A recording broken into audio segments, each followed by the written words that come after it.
Hello. तो फिर से विपिन सर आप लोगों के लिए not for JEE but also for coming board exams.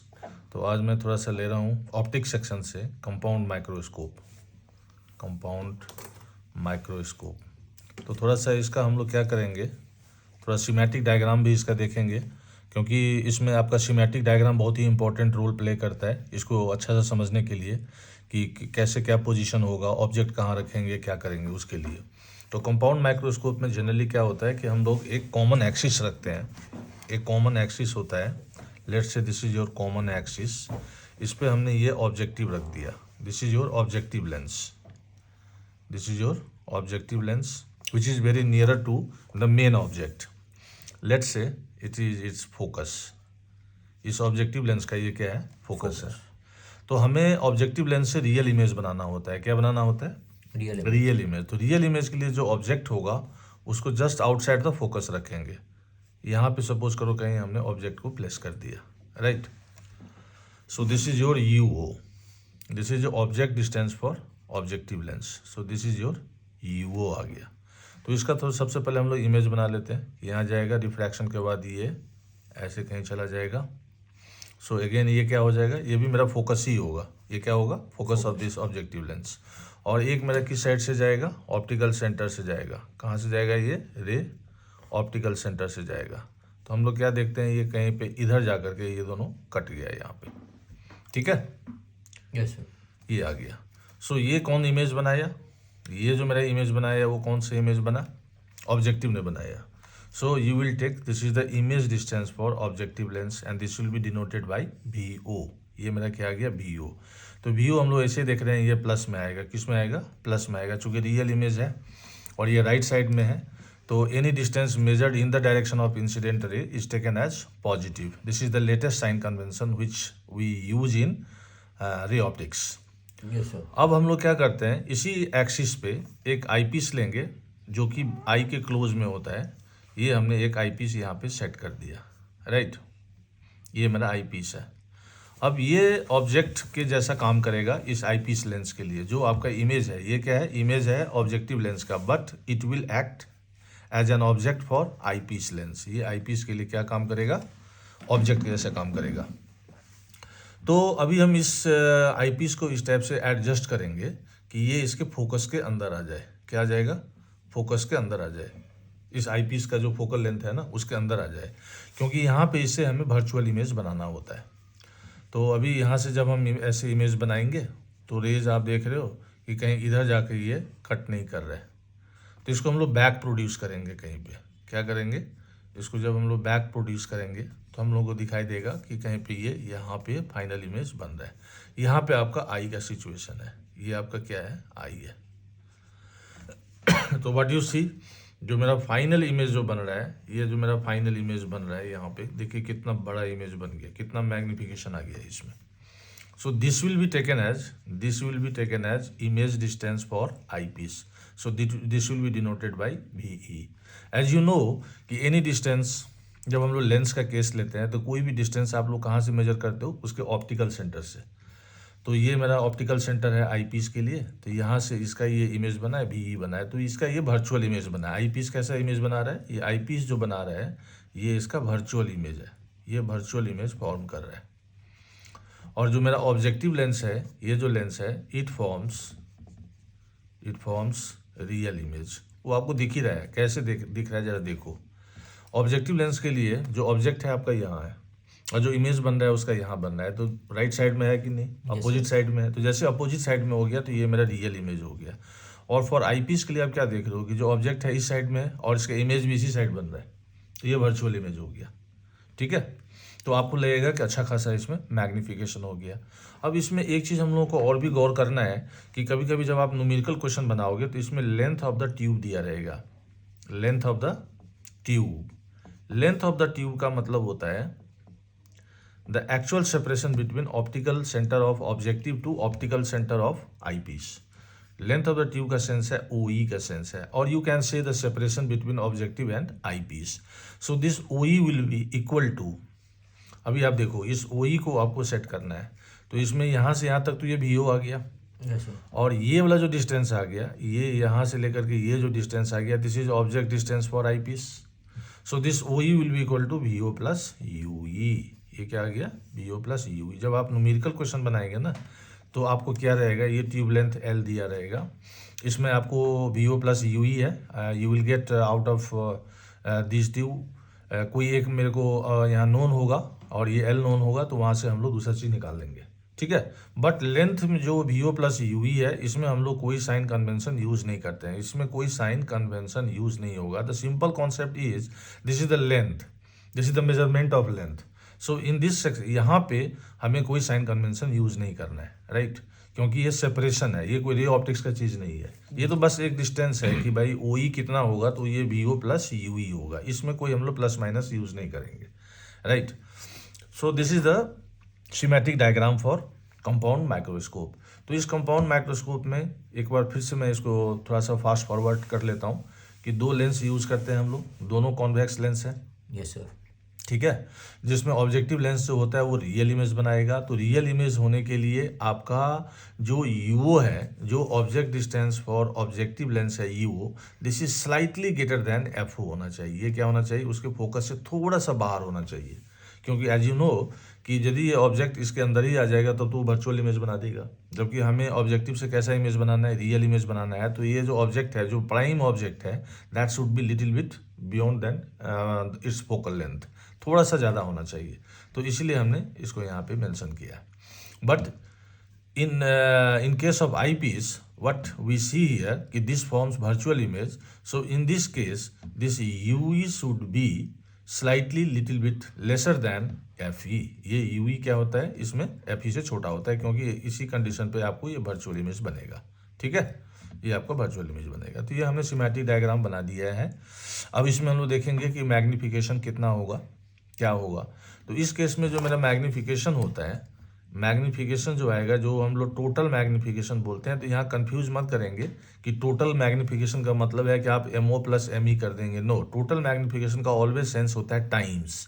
तो नेट मैग्नीफिकेशन ऑब्जेक्टिव लेंस कितना देगा इनटू टोटल मैग्नीफिकेशन के लिए फिर एम ओ को हम लोग मल्टीप्लाई कर देंगे एम ई से. This is the sense for total magnification. Yes, sir. तो यहाँ पे प्लस नहीं होगा, मल्टीप्लाई होगा.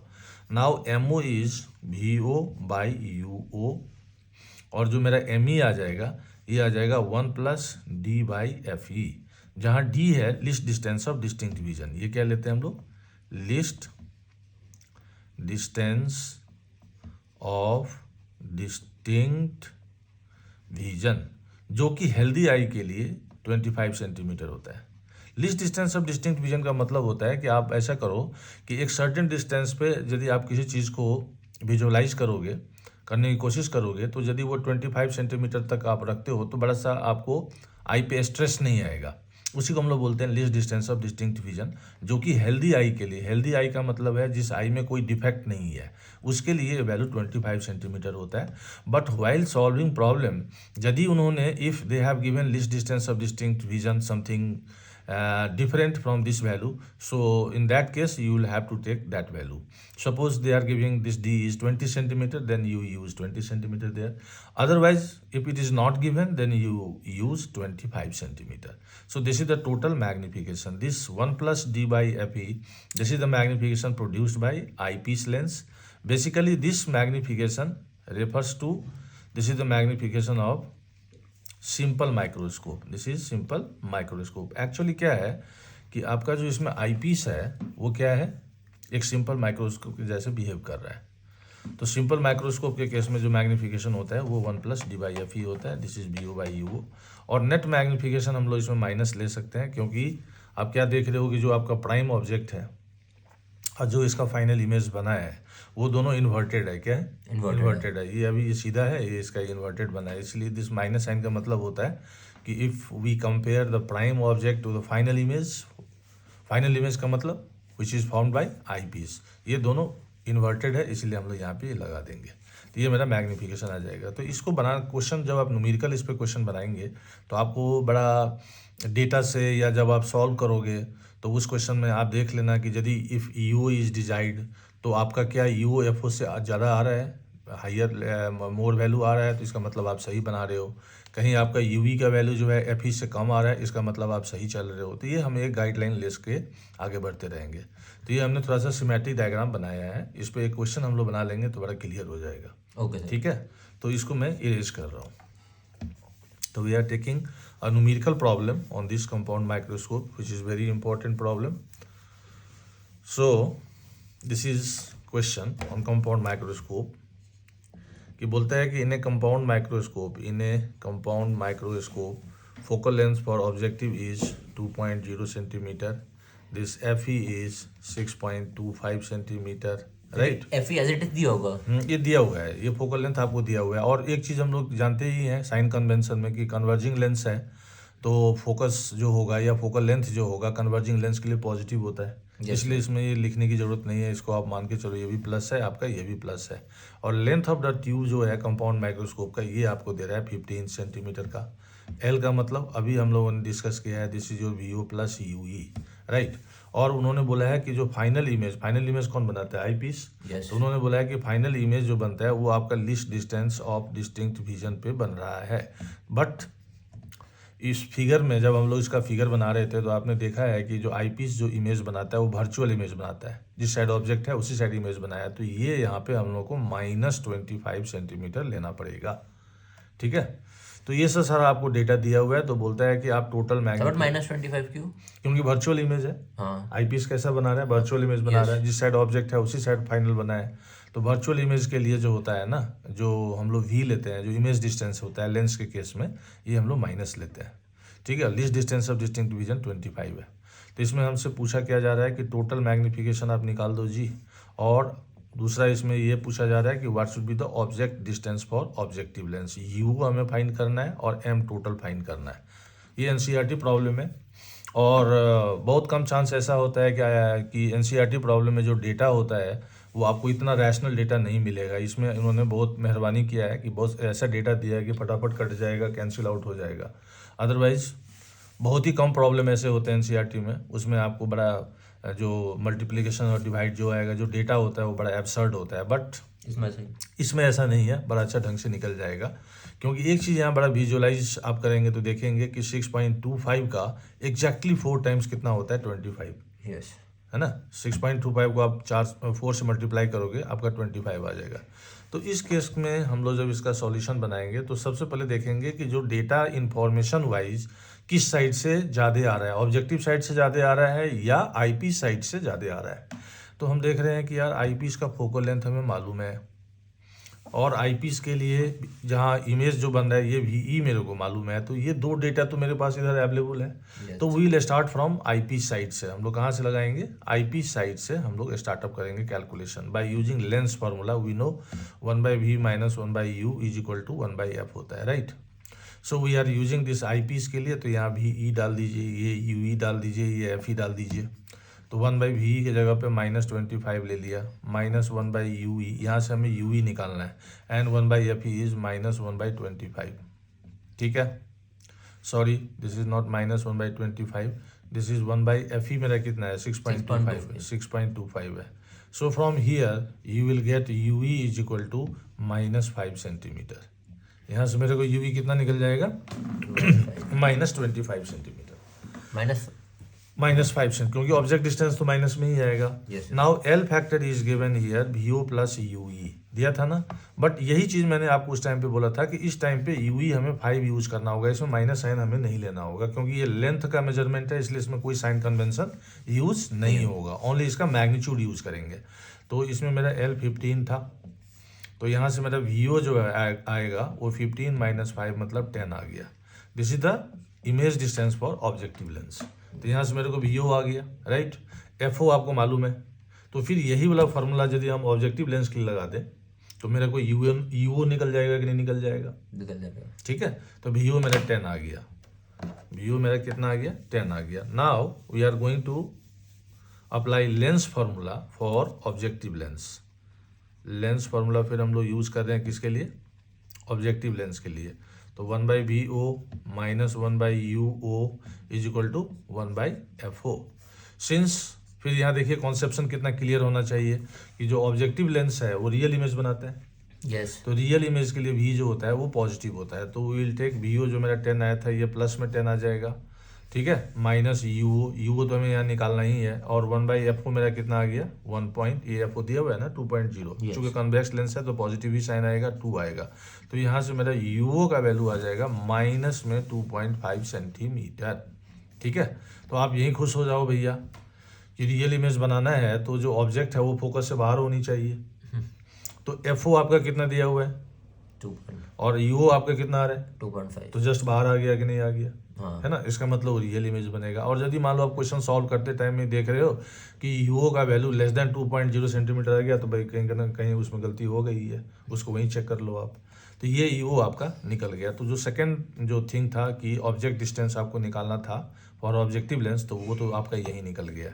नाउ टोटल मैग्निफिकेशन अब हम यहाँ पे सेट कर लेंगे, this is equal to V O by U O, this is for M O and 1 plus D by F E, right.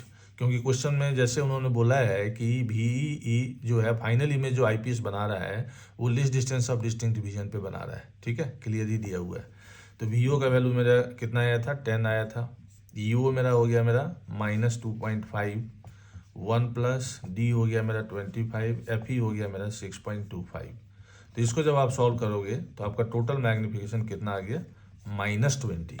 Minus का यहाँ पे कोई खास अरे मतलब किसका नहीं है, फॉर्मूला था ये वाला?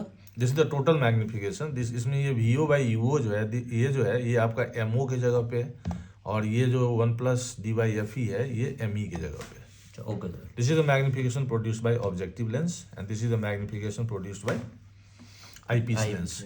तो टोटल मैग्निफिकेशन का मतलब हो गया कि इमेज को और जो फाइनल इमेज बना है वो और जो फर्स्ट ऑब्जेक्ट था, यानी जो ऑब्जेक्टिव के लिए जो ऑब्जेक्ट था वो 20 टाइम्स हो गया। तो माइनस साइन का यहाँ ये सेंस है। तो आई थिंक ये क्वेश्चन जो है सो आपका बहुत ही हेल्पफुल होगा। माइनस का यहाँ पे कोई ज़्यादा सेंस नहीं है क्योंकि जो प्राइम ऑब्जेक्ट है और फाइनल इमेज है जस्ट एक दूसरे से अपोजिट है, उल्टा बन रहा है, इसीलिए हम लोग माइनस ले रहे हैं। टोटल मैग्निफिकेशन यहाँ कितना आ जाएगा 20 magnitude wise. Okay sir. Thanks. तो अभी फिर एक क्वेश्चन हम लोग बना रहे हैं। इसमें क्वेश्चन हमने लिया है फ्रॉम कोनिक सेक्शन से। एज यू नो कि जो कोनिक सेक्शन है बहुत ही अच्छा वेटेज रखता है जेईई मेन में। एटलीस्ट कम से कम 4 to 5 क्वेश्चंस होते हैं। तो यदि ये 4 to 5 क्वेश्चंस हैं, एटलीस्ट 4 क्वेश्चंस भी हैं, तो 4 टाइम्स ऑफ 4 जो हो गया ये 16 मार्क्स का आ जाता है। तो भाई मैथमेटिक्स में 16 मार्क्स बहुत ही इंपॉर्टेंट रोल प्ले करेगा, अच्छा खासा मार्क्स हो गया। तो आज हमने एक क्वेश्चन लिया है, ये क्वेश्चन ऑलरेडी जेईई में आया हुआ है। तो इसमें हमने थोड़ा बेसिक टाइप का ही क्वेश्चन लिया है, कोई ज़्यादा टफ क्वेश्चन नहीं लिया है।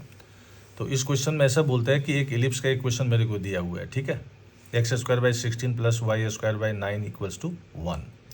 अपने को एक सर्किल का इक्वेशन निकालना है, ठीक है। देख रहे हो अब एलिप्स का क्वेश्चन उन्होंने लिया है और उसमें जो क्लब किया है वो चीज़ को सर्किल को ले आया है। यस तो हमें सर्किल का इक्वेशन फाइंड करना है और कंडीशन ये दे रहे हैं कि जो सर्किल है ये जो एलिप्स है इसके फोकाई से पास कर रहा है और उस सर्किल का जो सेंटर है वो कहाँ पे है 0,3 पे है।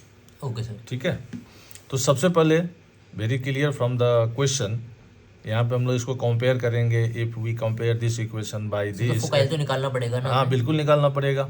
जब तक फोकाई नहीं निकालेंगे तो फिर आपको पता ही है आगे कहीं रेडियस भी हमें निकालना पड़ेगा। Yes, sir. उसकी जरूरत पड़ेगी। गुड। तो ये x² / a² plus y² / b² = 1 है। तो इन दोनों को यदि कंपेयर करें तो मेरे को a² कितना आ गया 16 और जो b² आ गया वो 9 कितना आ गया 9 आ गया।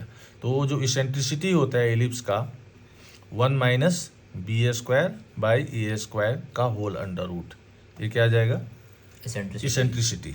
तो सारे वैल्यूज़ को यदि यहाँ पे डाल देते हैं तो 1 - b² आपका 9 हो गया और a² आपका 16 आ गया। तो ये 16 1 जा 16, ये हो गया आपका ऊपर में आ जाएगा 7 और नीचे में 16 का अंडर रूट कितना आ गया 4।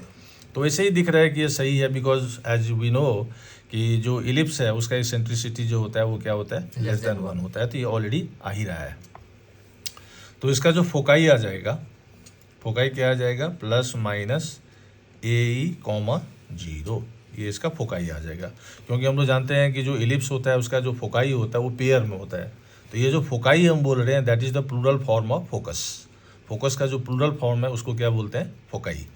तो यहाँ पे ये आ गया प्लस माइनस, ए का वैल्यू कितना आएगा, ए स्क्वायर मेरा यहाँ 16 है 4। तो ए का वैल्यू यहाँ से बिल्कुल सही है, तो यहाँ से ए का वैल्यू 4 आ जाएगा, ये 4 हम लोग यहाँ डाल देंगे। इसेंट्रिसिटी मेरा निकला हुआ है √7/4, तो ये 4 से 4 कैंसिल हो गया, कॉमा 0। तो फोकाई जो आ गया वो मेरा कितना आ गया, प्लस माइनस √7,0 आ गया। ठीक है, यस सर। ये मेरा फोकाई आ गया। तो इतना को हम लोग इरेज करते हैं और फिर आगे चलते हैं, इतना को इरेज कर देते हैं फिर आगे चलते हैं। नाउ अब हमें बेसिकली इसमें करना क्या है, इक्वेशन ऑफ द सर्किल निकालना है। तो सपोज करो आप ऐसा ले लो कि सपोज करो कि ये अपना जो हो गया सर्किल हो गया, ये सर्किल हो गया, इसका जो सेंटर है ये मेरे को दे दिया है 0,3 और सपोज करो कि ये मेरा एक पहला फोकस है दैट इज योर √7,0 और ये आ गया इसका -√7,0। ठीक है, ये पेयर ऑफ फोकस है। Yes sir. तो अब ये हम लोगों को क्या करना है, इसका इक्वेशन यहाँ पे निकालना है। तो इक्वेशन क्या आ जाएगा, x - 0 का होल स्क्वायर प्लस y - 3 का whole square equals to radius का स्क्वायर। क्या आएगा, रेडियस का स्क्वायर, बट रेडियस यहाँ हमें डिस्टेंस फार्मूला से निकालना होगा। Okay sir. ठीक है, तो डिस्टेंस क्या आ जाएगा, √7 - 0 का होल स्क्वायर प्लस 0 - 3 का होल स्क्वायर का होल अंडर रूट, बट यहाँ हम क्या ले रहे हैं, रेडियस स्क्वायर ले रहे हैं, यस सर। इसलिए स्क्वायर वाला टर्म हट जाएगा, अंडर रूट वाला टर्म हट जाएगा। तो यहाँ से क्या बनेगा, ये मेरा 7 और यहाँ से 9 हो जाएगा, तो ये मेरा कितना आ गया, 16 आ गया। अब थोड़ा सा इसको हम लोग सिंप्लीफाई कर लेंगे। तो सिंप्लीफाई करेंगे तो क्या होगा, करने का मेरा मतलब है कि जो इसका रेडियस जो आ गया आपका, ये जो रेडियस आ गया ये इसका 4 आ गया। ठीक Yes, है, इक्वल्स टू यहाँ से रेडियस का स्क्वायर कर देते हैं, तो ये हो गया आपका x स्क्वायर प्लस ये आ गया y square minus 6y plus 9 equals to r का स्क्वायर दैट इज योर 16 आ गया। तो x square plus y square minus 6y equals to, ये प्लस 9 है, इधर जाएगा तो माइनस हो जाएगा। Yes sir. तो 16 में से 9 चला गया तो ये क्या आ जाएगा, 7। 7।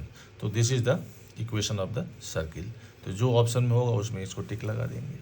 तो क्या देख रहे हैं कि कोई भी एक चैप्टर से थोड़ा सा पूरा कंप्लीट क्वेश्चन नहीं होता है ना। तो मैं बार बार इसी पॉइंट पे फोकस करता हूँ कि उनकी भी मजबूरी है कि भाई कम से कम क्वेश्चंस में ज़्यादा से ज़्यादा चैप्टर को उनको टेस्ट करना है, तो वो तो फ्यूज़ करेंगे ही उसको।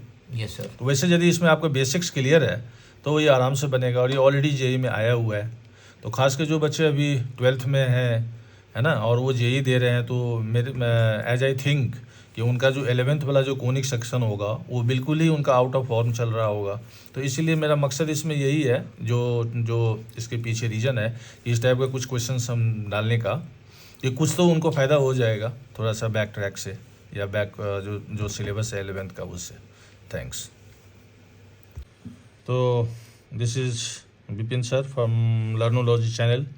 तो आज आप लोगों के लिए, चूँकि जेई का भी एग्ज़ाम चल रहा है, तो एक ऐसा क्वेश्चन हम लोग सॉल्व करते हैं जो बहुत ही स्पाइसी प्रॉब्लम है, और ख़ास के जो बच्चे 12th में किए होंगे उन्हें बिल्कुल पता नहीं चलेगा कि ये कभी उन्होंने ये क्वेश्चन देखा होगा। और यदि बेसिकली इस क्वेश्चन को जब हम लोग ऑपरेट करेंगे तो ये क्वेश्चन डेफिनेट इंटीग्रेशन के फॉर्म में आएगा।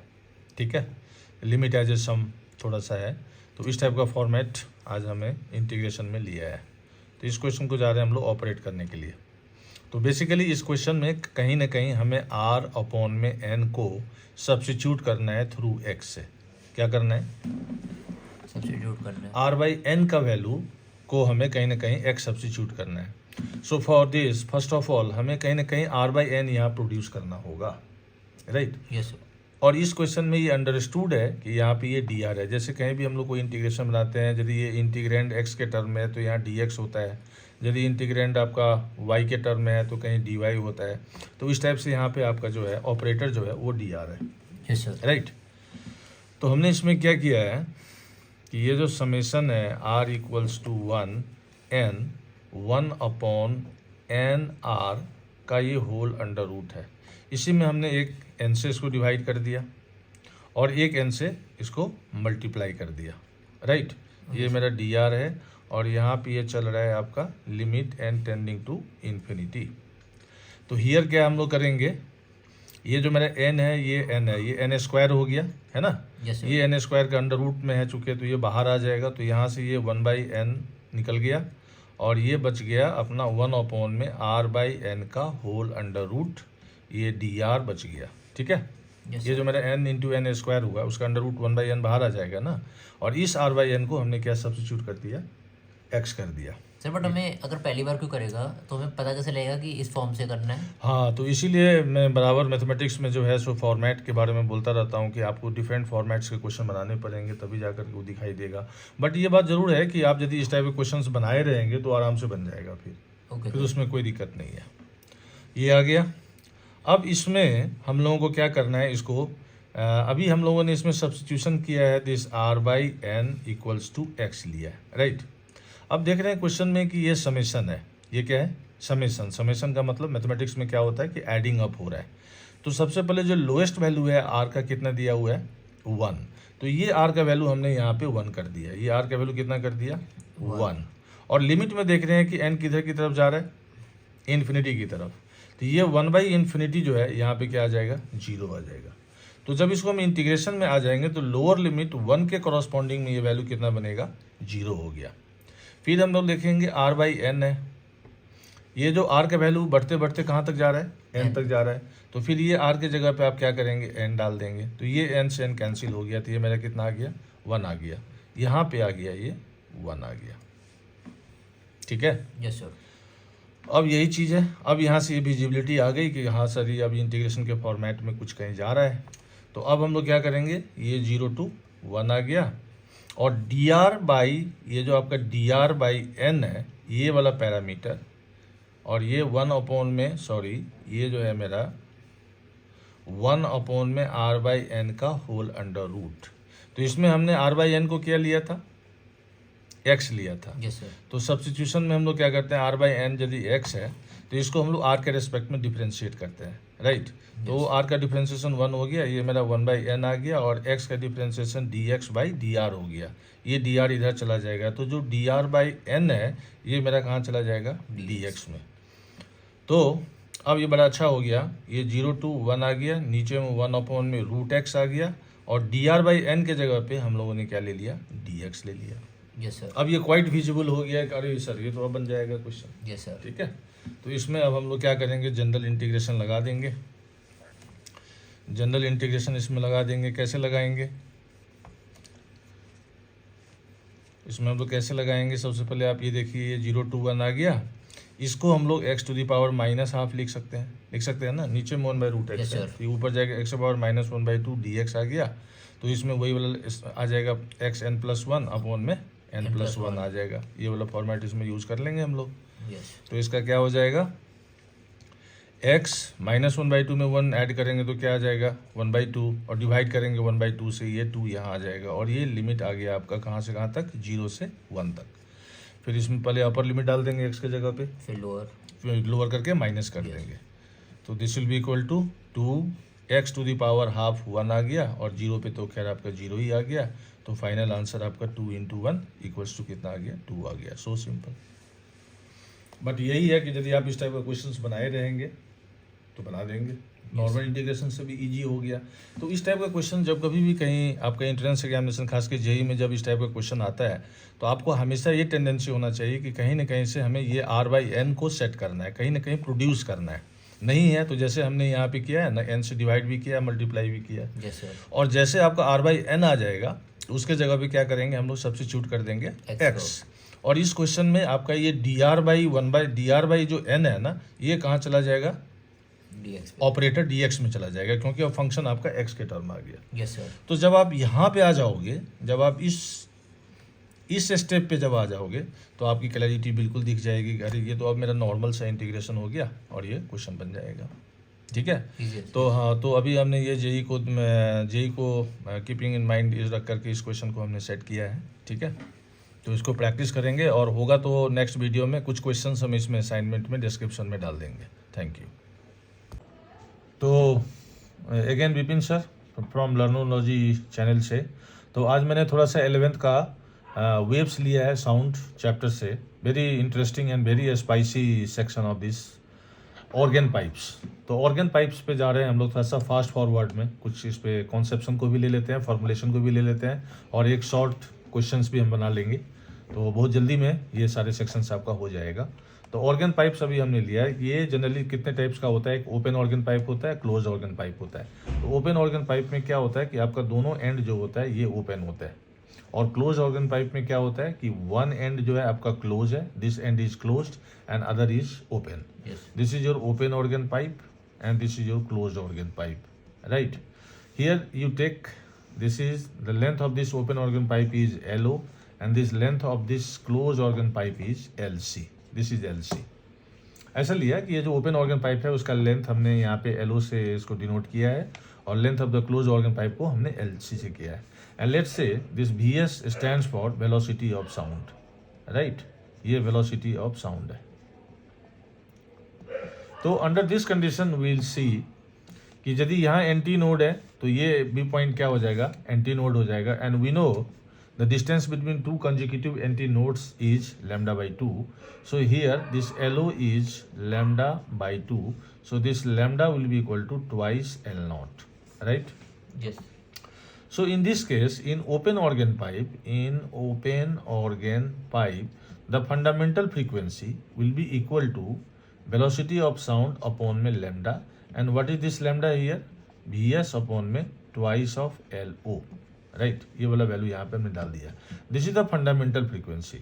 This is the fundamental frequency in case of open organ pipe.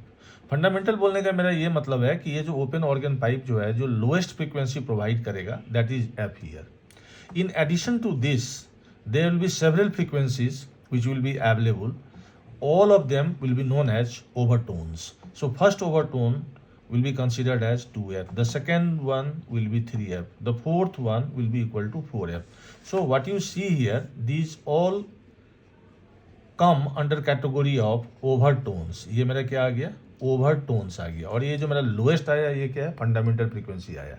So in case of open organ pipe, both odd and even harmonics means integral multiple harmonics, both odd and even harmonics are available. यहाँ पे क्या है आपका, available है। Let's say in open organ pipe if the fundamental frequency is 100, then you will get 200, 300, 400। तो कोई भी frequency का ऐसा रेंज नहीं है जो आपका यहाँ पे मिसिंग है। Yes, सबके सब आपको मिल रहे हैं, ऑड भी मिल रहे हैं, ऑड मल्टीपल भी मिल रहे हैं, आपके इवन मल्टीपल भी मिल रहे हैं। Yes. बट यहाँ पे थोड़ा सा एक कंफ्यूजन ये हो जाता है कि when you will count overtones then this 2f will be your first overtone, this is your second overtone, this is your third overtone, because f तो आपका फंडामेंटल ही रह गया। So in case of open organ pipe, in case of your open organ pipe, nth overtone equals to n plus 1 times of fundamental frequency, right? तो इसको थोड़ा सा आप लोग सेट करके रखेंगे, क्वेश्चन में बड़ा केयरफुली देखेंगे कि वो कौन सा ओवरटोन बोल रहा है ना? तो nth overtone is equal to n plus 1 times of fundamental frequency. अच्छा सर, तो फिर हम उसमें 1 ऐड कर देंगे। हाँ, 1 ऐड कर देंगे, एग्जैक्टली।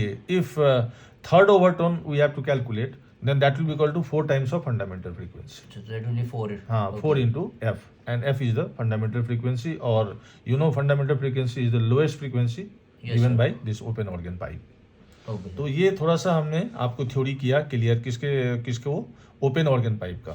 अब थोड़ा सा हम लोग इसको इरेज करते हैं और थोड़ा सा हम लोग चलते हैं यहाँ पे। सर एमटी आ गई। नाउ अब थोड़ा सा थ्योरी जो है हम लोग about this close organ pipe के बारे में थोड़ा सा देख लेते हैं। सो this is your close organ pipe. फिर इसके ऊपर एक हम लोग क्वेश्चन लेंगे, क्लोज ऑर्गन पाइप। तो एज आई सेड अर्लियर कि क्लोज ऑर्गन पाइप में क्या होता है कि आपका वन एंड जो है वो क्या है, क्लोज्ड है। This and is closed end this and is open. So this open and जो है ये आपका यदि एंटी नोड करेगा तो दिस पॉइंट क्या होगा, आपका नोड हो जाएगा। ये क्या हो जाएगा, नोड। एंड एंटी नोड और नोड के बीच का जो डिस्टेंस है that will be equal to lambda by 4 हो जाएगा। So here lambda by 4 is going to serve LC। तो यहाँ से मेरा ये एल सी आ जाएगा। So lambda will be equal to 4 times of आपका क्या आ जाएगा, एल सी आ तो जाएगा। ये वैल्यू फिक्स है लैम्डा 4 इसमें क्लोज ओवर टून में। हाँ, ये क्लोज में क्या होता है ना कि जो आपका ओपन एंड है यहाँ पे कोई डिस्टर्बेंस नहीं है, तो यहाँ जो मेरे पार्टिकल्स होंगे वो मैक्सिमम एम्पलीट्यूड से ऑसिलेट करेंगे, सो that will be your anti node. और यहाँ पे आप क्या देख रहे हो, ये जो वेव्स आएंगे वो सडनली यहाँ पे क्या होंगे, रिफ्लेक्ट बैक होंगे, यहाँ ह्यूज प्रेशर उन पे माउंट होगा, तो यहाँ पे क्या होगा कि सारे पार्टिकल्स का जो परमानेंट जो मोशन है वो सीज हो जाएगा। ओके तो यहाँ से आप क्या देखेंगे कि ये पॉइंट आपका नोड हो जाएगा। तो नोड और एंटी नोड के बीच का डिस्टेंस क्या होता है, λ/4 होता है। Okay. बट दिस λ/4 जो है एक्चुअली में क्या है यहाँ पे कि आपका length of the close organ pipe है। तो यहाँ से हमने लैम्डा का value 4 times of L C निकाल लिया। तो इस केस में जो आपका जो वही लोएस्ट फ्रीक्वेंसी, जो फंडामेंटल फ्रीक्वेंसी आएगा, lowest frequency that is your fundamental frequency, ये आ जाएगा वेलोसिटी ऑफ साउंड अपॉन में आप लैम्डा करोगे, और ये वी एस अपॉन में लैम्डा इज हियर 4LC। तो ये मेरा फंडामेंटल फ्रीक्वेंसी आ गया किस केस में, आपका क्लोज ऑर्गन पाइप में। This is the lowest frequency. अब यहाँ पे क्या होगा कि यहाँ पे जितने भी आपको ओवरटोन्स मिलेंगे, वो इसका क्या होगा, सिर्फ ओनली क्या होगा, ऑड मल्टीपुल होगा, only odd multiple. I mean to say कि फर्स्ट ओवरटोन 3F आएगा, उसके बाद आपका 5F आएगा, इसके बाद आपका 7F आएगा, इसके बाद फिर आपका 9F आएगा। तो यहाँ पे सिर्फ आपको क्या मिल रहा है, ऑड मल्टीपुल मिल रहा है। So in this case we can generalize like this, nth overtone will be equal to 2n plus 1 times of fundamental frequency, right? तो इसको थोड़ा सा आप अपने दिमाग में रखेंगे, अपना सेट करके रखेंगे। For example in close organ pipe third overtone will be equal to, यहाँ पे n की जगह पे 3 डाल देंगे, तो ये 3 2 6 प्लस 1, ये 7 टाइम्स ऑफ फंडामेंटल फ्रीक्वेंसी आ जाएगा। ओके सर, ठीक है। अंडरस्टूड। तो ये हमने यहाँ पे क्लोज ऑर्गन पाइप का थोड़ा सा फॉर्मुलेशन किया। एक्चुअली मुझे क्वेश्चन में जाना था, बट मैं सोचा कि थोड़ा सा पहले थ्योरी रिव्यू कर देता हूँ, उसके बाद फिर क्वेश्चन में आऊँगा। Now I am taking a question जो कि ऑलरेडी बहुत ही अच्छा क्वेश्चन है, थोड़ा सा क्लिक है एक जगह। जब इस क्वेश्चन को आप सॉल्व करेंगे तो मैं क्वेश्चन जो है ले रहा हूँ। क्वेश्चन का स्टेटमेंट इसमें ऐसा है कि initially it was open organ pipe. Initially it was open organ pipe. Let's say velocity of sound is Vs, and अभी जब इसको हमने रेजोनेट किया तो जो मेरा फंडामेंटल फ्रीक्वेंसी आया वो क्या आया, F आया। Suddenly this open organ pipe is dipped inside water. इसके अंदर में हमने डाल दिया, राइट। कितना तक डाला, ताकि इसका जो हाफ लेंथ है वो कहाँ चला गया, आपका वाटर के अंदर चला गया। हाफ लेंथ कहाँ चला गया इसका, वाटर के अंदर में चला गया। Yes sir. ठीक है।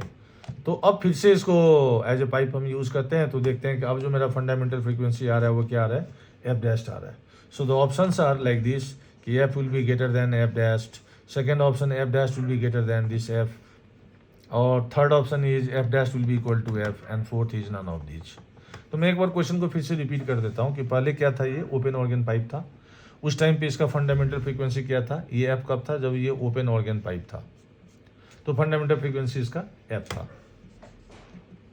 इसको हमने क्या किया, हाफ लेंथ वाइज इसको हाफ डिप कर दिया, कहाँ पे, वाटर के इनसाइड में। Yes sir. और फिर से इसको as a organ pipe use किया। अब फंडामेंटल फ्रीक्वेंसी मेरा इसका कितना आ गया, F डैश आ गया। तो उनका ये क्वेश्चन है क्या कि इस कंडीशन में what will you observe here, या कौन सा ऑप्शन इसमें करेक्ट होगा। तो बहुत ही अच्छा क्वेश्चन है। तो अभी हम लोग फर्स्ट ऑफ ऑल इसको इनिशियली टैकल करते हैं। तो this fundamental frequency when it was open one, then it was Vs upon में twice LO, right? Yes sir. So this is our first equation. Now we take the frequency in second case, this is F dashed. Close over. Now yeah exactly, जब इसको आप half यहाँ पे पानी में deep कर देते हो तो ये मेरा जो हो गया, अब ये वाला जो सेक्शन आ गया यहाँ से यहाँ तक, ये मेरा क्या बन गया, ये क्लोज ऑर्गन पाइप बन गया। Yes sir. ठीक है। बट क्लोज ऑर्गन पाइप तो बना, लेकिन जो मेरा जो length of the close organ pipe होगा वो बेसिकली LO/2 हो जाएगा कि नहीं हो जाएगा।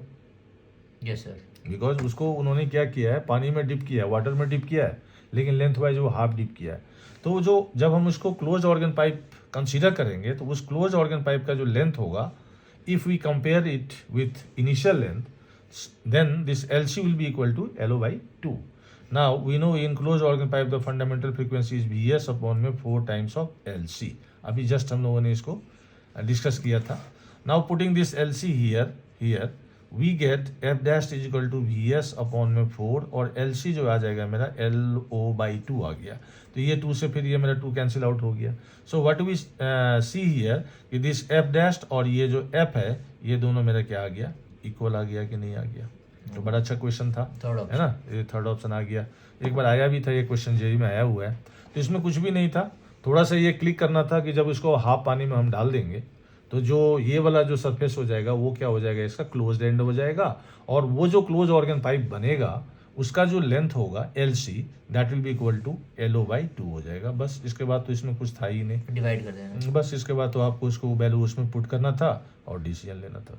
तो आई होप कि इन वेरी शॉर्ट टाइम थोड़ा सा आपने ओपन ऑर्गन पाइप और क्लोज ऑर्गन पाइप को भी थोड़ा सा डिस्कस किया. वेरी सुन अभी कमिंग टाइम में हम फिर कोई ऐसा वीडियो अपलोड करेंगे जिसमें फिर 1-2 चैप्टर को फिर हम लोग क्लब कर लेंगे, है ना. थैंक्स. तो this is Vipin sir from Learnology channel से. तो अब तो जेई मेन एग्ज़ाम के लिए बहुत ही फ्यू डेज बच गए हैं सेशन 1 के लिए. तो उसी को थोड़ा सा keeping in mind uploading a video on work power energy related with some collisions. तो let's take a question, very important question and very conceptual question. Here this is the block C having mass m moving with velocity v0 collides with another body A having mass m, and this block is connected to a spring, and this mass B the block B has mass 2m, right. अभी हमने क्या किया कि ये block C है जिसका मास m है, which is moving in this way with velocity v0, which collides elastically block A having mass m, और एक ब्लॉक B है जिसका मास कितना है 2m है, वो एक स्प्रिंग से कनेक्टेड है and having spring constant K. इस स्प्रिंग का स्प्रिंग कांस्टेंट कितना है, K है. तो हमें यहाँ पे we have to find out this force constant के वैल्यू हमें इवेलुएट करना है. दिस K का वैल्यू हमें क्या करना है, यहाँ पे इवेलुएट करना है. एंड क्वेश्चन में ऐसा बोल रहा है कि जो कॉम्प्रेशन है इस स्प्रिंग में जो कॉम्प्रेशन आ रहा है, this is x not at the compression level, at the compression x naught, the velocity of block A and velocity of block B becomes equal. इन दोनों का जो velocity है वो क्या है, इक्वल हो जाता है. तो इस कंडीशन पे हमें ये K यानी इस फोर्स कांस्टेंट की वैल्यू निकालना है इस स्प्रिंग का. तो फर्स्ट ऑफ ऑल यहाँ हम लोग क्या करते हैं, अप्लाइंग कंजर्वेशन ऑफ मोमेंटम. यहाँ पे क्या लगा दिया, कंजर्वेशन ऑफ मोमेंटम हम लोगों ने लगाया. तो इनिशियली जो है जो मोमेंटम है वो मेरा क्या आ गया, mv0 इस ब्लॉक C का. This is the total linear momentum before collision and that will be equal to total momentum after collision. तो let's take the common velocity acquired by this block A and this block B is v dashed. Let's say the common velocity acquired by this block A and B is v dashed. तो अभी मेरा total momentum linear momentum after collision कितना आ जाएगा, mv dash plus 2mv dash. So from here v0 by 3 will be equal to v dash. What is this v dash, this is the common velocity, this is the common velocity, right. तो ये common velocity का जो expression है वो initial velocity के term में आ गया, which is 1/3 of v0, right. तो ये हमने अभी यहाँ पे कैलकुलेट करके निकाल लिया. Now we are going to apply, अभी हम लोग फिर इसमें जा रहे हैं अप्लाई करने के लिए conservation of energy. Conservation of energy, this is very handy tool in physics. जब कभी भी आप लोगों को ऐसा किसी क्वेश्चन में ऐसा दिखाई देता है कि टाइम फैक्टर नहीं है, कुछ और भी बहुत सारे डेटा जो है वहाँ पे इंफॉर्मेशन अवेलेबल नहीं है, then conservation of energy plays very important role. So here the total energy before collision जो आएगा that is only kinetic energy of the block C which is equal to 1/2m v0 square, right. This is the total energy before collision which is in the form of kinetic energy possessed by the block C. that will be equal to kinetic energy attained by this block A, the kinetic energy attained by this block B, and एक part उसका कहाँ जाएगा, इसका जो compression होगा उसमें भी energy के रूप में वो स्टोर्ड हो जाएगा. तो that will be equal to 1/2 m v dashed square plus 1/2, but this block has mass 2m, तो यहाँ ये 2m आ जाएगा. This is your v dashed square plus 1/2 kx naught square. So this is the major step in this question. So firstly we have applied conservation of momentum. By this we get the common velocity acquired by the block A and B, which is v0/3. After that we applied energy conservation. तो यहाँ से मेरे को क्या हो जाएगा, इस k का जो एक्सप्रेशन है वो आ जाएगा. So finally after simplifying this 1/2 m v0 square equals to, if we take common 1/2 as a whole in RHS, so we'll get 2m and this m. This is your 3m v dashed square, 3m v dashed square plus kx naught square. So this 1/2 से 1/2 जो है आपका vanish कर गया. Now this m v naught square minus 3m v dashed square, 3m v dashed square upon this x naught square, that will be the expression for this force constant k. Now we have already evaluated the value of this v dash, so here we will substitute this v dash as v0/3. So after simplifying all of these, we get here m v0 square minus 3m v dash is v0/3, so that will be equal to v0 square upon 9 and divided by x naught का square. So this is यहाँ से cancel out हो जाएगा, तो M B naught square है और ये मेरा 1/3 एम बी नॉट स्क्वायर है. So finally we will get k equals to 2/3 m भी naught square upon x naught का square. So this will be the expression for spring constant. आ जाएगा ना. तो इसमें हमने क्या किया, क्वेश्चन ऐसा था कि एक ब्लॉक सी है जो ऐसा जा रहा था, फिर ये दोनों कनेक्टेड बॉडी थे थ्रू अ स्प्रिंग, उसका स्प्रिंग कांस्टेंट के था. बोला कि इसको इलास्टिकली इसको कोलाइड किया है एंड व्हेन स्प्रिंग में जो कंप्रेशन है एक्स नॉट आ गया है, under that stage the blocks A and B acquired the same velocity. तो हमें इसमें क्या करना था कि एक जगह कंजर्वेशन ऑफ मोमेंटम लगाना था, फिर एक जगह हमने क्या लगाया, टोटल एनर्जी कंजर्वेशन लगा दिया, यहाँ पे एनर्जी कंजर्वेशन लगा दिया और वहाँ से फिर ये मेरा एक्सप्रेशन आ जाएगा. तो ये मेरा फर्स्ट क्वेश्चन था. आई होप कि इसमें थोड़ा सा आप लोगों का कॉन्सेप्शन फिर से एक बार रिवाइज किया होगा कि कैसे एनर्जी कंजर्वेशन लगाना है, कैसे कंजर्वेशन ऑफ लीनियर मोमेंटम लगाना है. Okay. So again Vipin sir from Learnology channel से. तो फिर today I am going to upload some questions on physics keeping in mind for JEE mains examination. तो कुछ बहुत अच्छे क्वेश्चन सब हैं, बहुत ही कॉन्सेप्चुअल क्वेश्चन है. इस क्वेश्चन को बनाने से आपके कॉन्सेप्ट्स काफ़ी कम टाइम में फिर से रिवाइज हो जाएंगे.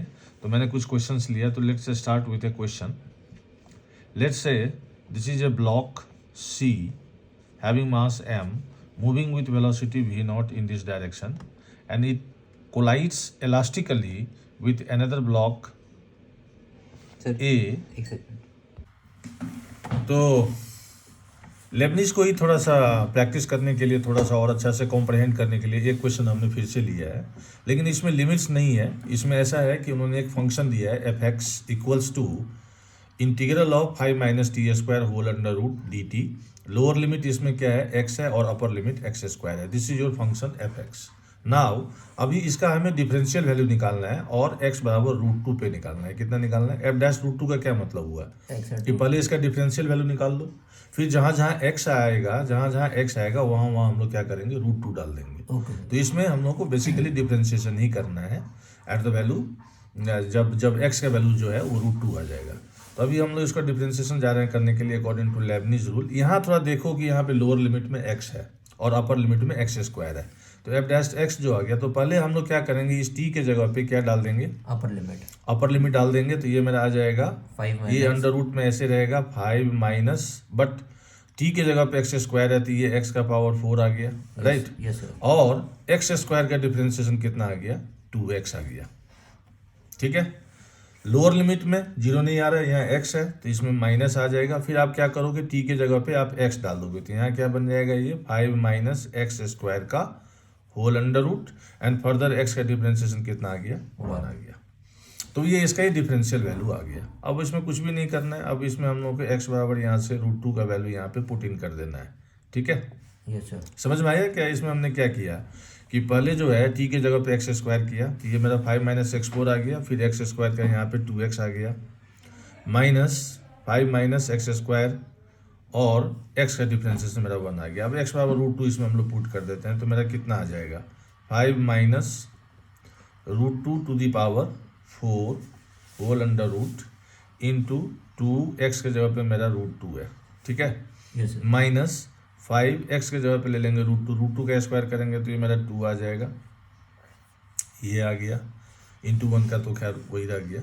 तो √2 का पावर 4 जो है ये मेरा 4 आ जाएगा, 5 में से 4 गया 1 आ गया, ये मेरा 1 आ गया, तो ये मेरा आ जाएगा 2√2 माइनस 5 में से 2 चला गया 3 आ गया, तो ये मेरा √3 आ गया।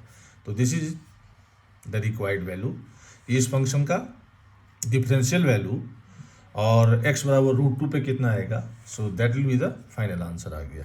तो ये लेबनिज का हमने यहाँ पे इस्तेमाल किया। तो इतना थोड़ा बहुत जेईई मेंस और एडवांस देने वाले बच्चों को थोड़ा सा आइडिया होना चाहिए कि यदि इंटीग्रेशन, सबसे इंपॉर्टेंट चीज़ है कि लेबनिज आप लगाओगे कब, जब आप देख रहे हो कि फंक्शन में इंटीग्रल है यस सर। और उसका हमें डिफरेंशिएशन करना है। तो जैसे हमने इसमें डिफरेंशिएशन किया तो ये इंटीग्रल साइन अपने आप वैनिश कर जाएगा, ओके सर। है ना। इसमें ये इंटीग्रेशन का साइन है, ये dt है, ये सब वैनिश कर गया, सीधा आपको इसमें डाल देना, तो बड़ा हैंडी फॉर्म हो जाता है। यस। सपोज करो कि ऐसा, मान लो कि ऐसा है, इसको हम कहाँ लगा सकते हैं, सपोज करो कि कोई मेरे को ऐसा एक कर्व दे दिया है जिस कर्व का इक्वेशन जो है लाइक दिस है कि f(x) equals to x to x square 5 minus t square whole under root dt। Suppose करो ऐसा एक कर्व का इक्वेशन दिया है। यस। तो अभी हम लोगों ने इसमें जो f' निकाला, बेसिकली ये क्या निकला, इसका dy/dx निकल गया, स्लोप ऑफ द टेंजेंट आ गया, m किसका आ गया, ये टेंजेंट का स्लोप आ गया। तो किसी क्वेश्चन में सपोज करो कि हमें टेंजेंट का स्लोप निकालना है तो उसके लिए हम इसका डिफरेंशियल वैल्यू करेंगे, तो लेबनिज से निकाल सकते हैं। हाँ, तो लेबनिज से इसको निकाल सकते हैं। तो ये क्वेश्चन कहीं आपको कोऑर्डिनेट ज्योमेट्री में भी हेल्प कर सकता है ना, कोई कर्व टाइप का इक्वेशन है वहाँ हेल्प कर सकता है। या नहीं, यदि आप मान लो कि एल हॉस्पिटल से कोई लिमिट बना रहे हो और न्यूमरेटर में ऐसा एक्सप्रेशन आ गया तो वहाँ डिफरेंशिएशन कर सकते हैं इसको। Yes sir. तो इसको कहीं ना कहीं जहाँ जहाँ डिफरेंशिएशन है आप इसको कहीं भी यूज़ कर सकते हैं। तो बड़ा अच्छा है, इतना अपडेटेड जो है सुनाना जरूरी है, खासकर मैथमेटिक्स में, तभी जा करके बहुत टाइप के क्वेश्चंस जो है आप बना पाएंगे। और कोई ऐसा भी नहीं है कि इसको आप भूल जाएंगे, यदि 2 बार 4 बार इसको यूज़ करेंगे तो ये याद ही रहेगा, ठीक है। तो ये हमने लेबनिज पे एक डिफरेंशियल क्वेश्चन बनाया है इसको। Okay bye.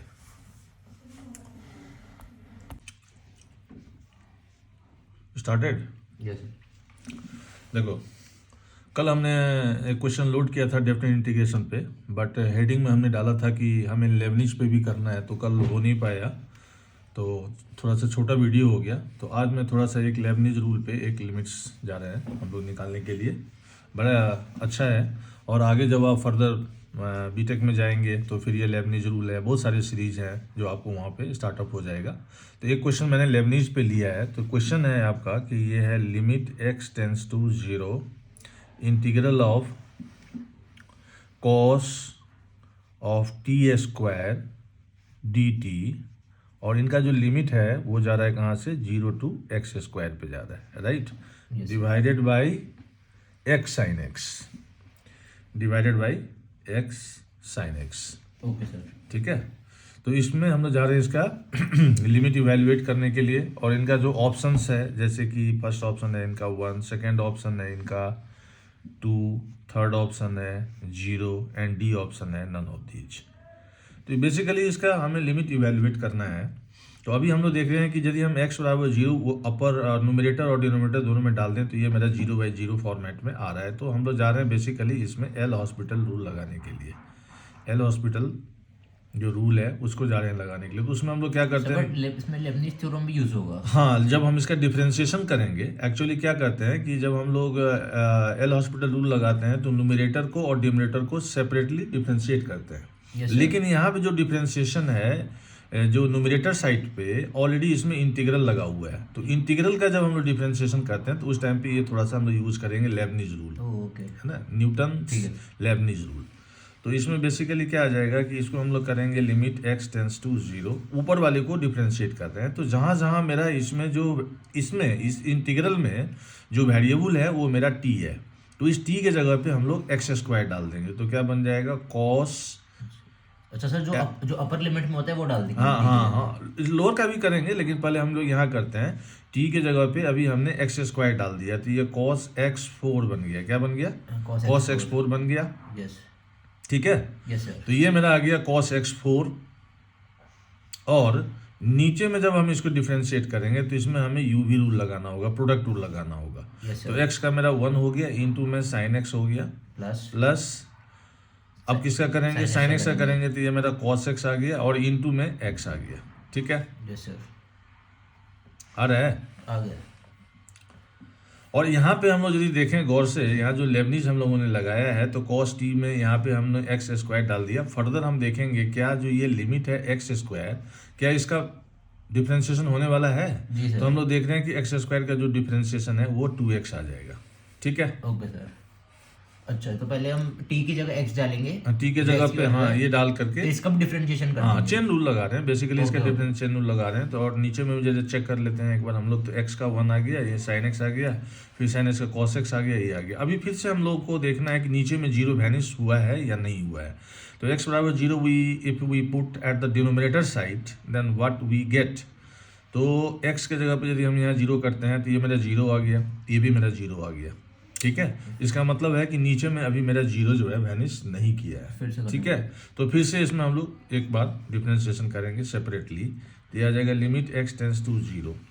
अब ऊपर में मेरा यूवी रूल लगेगा, तो इस 2 को हमने बाहर ही कर लिया पहले, तो cos x4 का हो जाएगा मेरा माइनस साइन x4, और x4 का फर्दर कितना हो जाएगा 4x3, और इंटू में ये मेरा हो जाएगा x, प्रोडक्ट रूल लगा रहे हैं। Yes sir. cos x4 का पहले किया तो क्या बनेगा sign x। Minus sign x4, फिर x4 का किया 4x3, और इंटू में ये वाला जो x है ये कर दिया, प्लस अब हम लोग करेंगे x का डिफरेंशिएशन हो गया 1, और इंटू में cos x4 ऐसे रह गया। क्या रह गया? cos x4 ऐसे रह गया।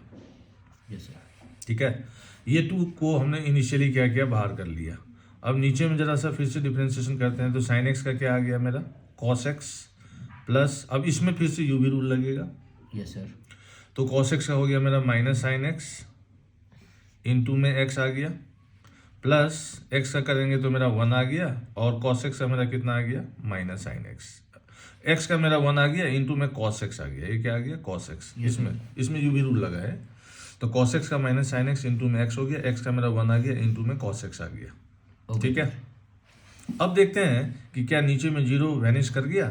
तो हम लोग देखते हैं कि यार ये cos x cos 0 1 आ जाएगा, चलो ये 1 आ गया, इधर कुछ भी आएगा, इसका मतलब 0 खत्म हो गया। तो अब हम लोग इसमें 0 का वैल्यू जो है x जहाँ जाए वहाँ 0 पुट कर देते हैं, तो ये आ जाएगा मेरा लिमिट x टेंस टू 0। ऊपर में मेरा 2 आ गया, जरा अंदर में देखते हैं, तो ये वाला में x 0 पुट करोगे तो ये पूरा 0 हो गया, यस सर। और ये cos में यहाँ पे x 0 करोगे तो cos 0 मेरा 1 आ गया, तो 0 प्लस 1 आ गया। ये ऊपर में कितना आ गया 0 प्लस 1, राइट। नीचे में ये मेरा 1 आ गया, ये वाला टर्म मेरा 0 आ गया, फिर cos 0 मेरा 1 आ गया, तो फाइनली मेरा क्या आ गया 2/2, ये आ जाएगा 1 आ गया आंसर। कितना आ जाएगा इसका आंसर 1 आ जाएगा। Okay sir. ठीक है, तो इसमें हमने लेबनिज रूल लगाया थोड़ा सा डिफरेंशिएशन में। तो एक बार मैं इसको फिर से रिपीट कर देता हूँ कि इसमें जहाँ जहाँ मेरा t था वहाँ वहाँ हमने x स्क्वायर डाल दिया, तो ये cos x4 हो गया, और फिर x स्क्वायर का क्या कर दिया हम लोगों ने 2x कर दिया। लोअर लिमिट का हम करेंगे, इसमें यदि मान लो कि हम लोअर लिमिट का करते हैं फिर इंटू में 0 करेंगे तो वो 0 हो जाएगा, इसीलिए हम लोग को उसमें करना नहीं है। यदि नीचे में 0 है तो आप उसको हटाइए दो। ठीक है, ये लेबनिज रूल है। तो एल हॉस्पिटल भी इसमें लगा है और लेबनिज भी लगा है, तो बड़ा अच्छा लगता है क्वेश्चन बनाने में। लेकिन सवाल यही उठता है कि यदि आप इस टाइप के क्वेश्चन नहीं बनाए होंगे तो वहाँ पे इसको नहीं बना सकते हैं। तो आज बहुत दिन हो गया था अपने यूट्यूब चैनल पे, तो मैं सोचा कि 1-2 क्वेश्चन जो है अभी जेई का एग्ज़ाम है तो कुछ बहुत ही स्पाइसी प्रॉब्लम मैथमेटिक्स में लोड करते हैं, है ना। जी सर। जिसमें से एक क्वेश्चन हम लोग ले रहे हैं इंटीग्रेशन का, एक क्वेश्चन किसका ले रहे हैं इंटीग्रेशन का लेंगे, और एक जो है हम लोग लेंगे थोड़ा सा लेबनिज थ्योरम बेस्ड क्वेश्चन लेंगे। ये फॉर्मेट जो है बहुत ही अच्छा फॉर्मेट है और ये आपको मालूम होना चाहिए, खासकर आप जब जेई और का जो मेंस लेवल देते हैं या एडवांस लेवल देते हैं तो उस टाइम पे ये आपका क्लियर होना चाहिए। तो एक सबसे पहला क्वेश्चन हम लोग लेते हैं इंटीग्रेशन का। डेफिनेट इंटीग्रेशन से क्वेश्चन ले रहे हैं। First question, this is your 0 to pi dx upon 1 + 3 to the power cos x, right? Yes sir. ठीक है, तो इसमें हम लोग क्या करते हैं कि जो अपना ऑप्शंस है उस ऑप्शंस को भी मैं दे देता हूँ कि फर्स्ट ऑप्शन पाई है, सेकंड ऑप्शन आपका 0 है, सी ऑप्शन जो है आपका π/2 है और D my favourite option none of these. ठीक है, लेकिन मैं अभी ये नहीं कर रहा हूँ कि इसमें नन ऑफ दीज ही होगा, लेकिन बहुत सारे क्वेश्चंस में होते हैं। तो इसमें हम लोग मान लो कि इसमें फॉर्मेट लगा रहे हैं, आप कुछ जनरल ट्रिग्नोमेट्री का यहाँ पे कुछ लगाएंगे तो बात नहीं बनेगी, क्योंकि यहाँ number two the power function है, यस है ना, ये 3 है और इसका पावर cos x है, तो इसमें कुछ डायरेक्टली आपको ट्रिग्नोमेट्री का फॉर्मूला नहीं लगेगा। तो इसमें हम जा रहे हैं प्रॉपर्टीज इस्तेमाल करने के लिए डेफिनेट इंटीग्रेशन का। तो सबसे पहले आई हमने टेकअप कर लिया, जो इंटीग्रेशन है उसको सीधा आई ले लिया। This is your dx upon में 1 + 3 to the power cos x। Now again I will be equal to 0 to pi dx 1 + 3 cos और x के जगह पे हम लोग ले रहे हैं 0 + पाई - x, जो हम प्रॉपर्टी लेते हैं a + b - x। x को रिप्लेस कर रहे हैं किससे? a + b - x से। तो इससे ये मेरा आ जाएगा 0 to पाई, ये आ गया dx, ये आ गया आपका 1 + 3 to the power -cos x, because we know cos of pi - theta is equal to -cos theta होता है। तो इस हिसाब से ये आ गया। अब जरा गौर से यहाँ देखेंगे तो हम लोग को दिखाई देगा कि ये 0 to पाई हो गया और ये dx हो गया। 1 + 3 to the power -cos x को 1 अपॉन में 3 to the power cos x लिख सकते हैं, यस सर। निगेटिव को हटा के। फिर जब इसको सिंप्लीफाई करेंगे तो ये मेरा आ जाएगा 0 to pi 3 to the power cos x और नीचे में आ जाएगा ये 3 to the power cos x + 1 dx। तो ये भी मेरा क्या आ गया, आपका आई आ गया, ये भी मेरा आई आ गया। नाउ आई + आई को हमने ऐड कर दिया, तो ये फाइनली आ जाएगा 0 to पाई, ऊपर में आ जाएगा आपका 3 to the power cos x + 1 और नीचे में भी आ जाएगा 3 to the power cos x + 1। तो बड़ा अच्छा चीज़ यहाँ दिखने को मिल रहा है कि ये पूरा कैंसिल आउट हो जाएगा, यस सर। है ना। तो इसका जब इंटीग्रेशन हम लोग करेंगे तो क्या आएगा, 1 आ जाएगा, 1 का इंटीग्रेशन करेंगे तो x आ जाएगा, फिर upper limit minus lower limit करेंगे तो ये मेरा पाई आ जाएगा, मीन्स 2y जो है ये मेरा पाई आ गया। अच्छा, आई को भी इधर ऐड कर हाँ दीजिए, हाँ, राइट? तो ये आई जो है यहाँ से मेरा क्या आ जाएगा, π/2। तो बड़ा यहाँ पे तो एक अच्छा था, लंबा करने की क्या जरूरत है? हम डायरेक्ट वो नहीं कर सकते थोड़ा? डायरेक्ट भी कर सकते हैं, लेकिन जिनको थोड़ा सा अच्छा सा चाहिए कि ये कैसे आया, लर्नर्स हैं या कुछ ऐसा है, अब एंट्रेंस एग्जामिनेशन में तो आप डायरेक्टली कर सकते हैं। एंट्रेंस में मैं अगर करूँ तो डायरेक्ट मैं वही लगा सकता हूँ ना, हाँ डायरेक्ट लगा सकते हैं। आई की वैल्यू 2y = 1। हाँ 2y = 1 का इंटीग्रेशन, यस सर। क्योंकि वो तो डिपेंड करेगा, फिर लिमिट्स पे डिपेंड करेगा हाँ ना, हाँ हाँ। कि लिमिट में क्या आएगा, पाई माइनस समथिंग आएगा, फिर क्या एंड में वही लोअर माइनस अपर। हाँ अपर माइनस लोअर। Yes yes. तो यहाँ से आई की वैल्यू क्या आ जाएगा, π/2। तो यहाँ जो ऑप्शन आपका था ये तो उन्होंने बड़ा आप पे मेहरबानी दिखाया है कि उन्होंने क्या किया है कि ये पाई के टर्म में था। जनरली यदि मान लो कि ये कुछ और क्वेश्चन होता है और इसमें नंबर जो होता है आपका ये 3 नहीं होकर के कुछ a होता या कोई दूसरा नंबर होता है, तो हर इंसान इसमें यही सोचता है कि यार इसमें 3 लगा हुआ है, कहीं 5 लगा हुआ है, तो आंसर मेरा उसी के टर्म में आएगा। जैसे कोई ऑप्शन में हम 3 इंगेज कर दें, 5 इंगेज कर दें, तो एक बार मन जरूर जाएगा कि आप उस डायरेक्शन में जाएंगे। लेकिन यहाँ क्या देख रहे हैं कि जब इसका हम लोग निकाल रहे हैं तो इसका इंटीग्रेशन जो भी आ रहा है वो इस नंबर से क्या हो रहा है, आपका इंडिपेंडेंट वैल्यू आ रहा है। कहीं भी आंसर में 3 आया है, नहीं आया है ना। यदि इसी को हम 3 से a से रिप्लेस कर दें तो आंसर a से क्या होगा, इंडिपेंडेंट होगा। ठीक है, वो सीधा पाई के टर्म में ही आ रहा है आंसर। Yes sir. ठीक है, तो ऑप्शन यहाँ पे उन्होंने बड़ा रैशनल बनाया है। इसी में थोड़ा सा और भी इसको कॉम्प्लेक्स हम लोग कर सकते हैं, जो एग्जाम में आपको प्रॉब्लम होगा, क्योंकि कुछ ऑप्शन हम इसमें टेढ़ा कर सकते थे। तो ये हमने प्रॉपर्टी को लगा करके इस क्वेश्चन को बनाया है। तो इसका आंसर अपना कितना आ गया, कितना आंसर आ गया है इसका, π/2 आ गया। ठीक है सर, हम सारे most of the definite integration को ऐसे सॉल्व कर सकते हैं। हाँ, ये प्रॉपर्टी आपका जो है वो सबसे ज़्यादा प्रॉपर्टी यही इस्तेमाल होता है जिसमें हम लोग लेते हैं ना, ये जैसे कि a से लेकर के b है, ये f(x) dx है, और ये मेरा इंटीग्रेशन है, सपोज कीजिए। तो सबसे ज़्यादा प्रॉपर्टी जो हम लोग डेफिनेट इंटीग्रेशन में ये यूज़ करते हैं कि x को हम लोग रिप्लेस करते हैं किससे, a plus B minus x से। तो कोई भी डेफिनेट इंटीग्रेशन का क्वेश्चन हो तो सबसे पहले यही प्रॉपर्टी को हम लोगों को एक्सप्लोर करना चाहिए।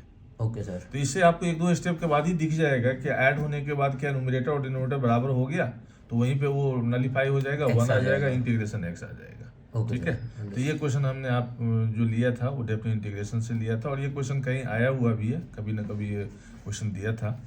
तो ये हमने डेफिनेट इंटीग्रेशन से लिया है। Yes, sir. ठीक है।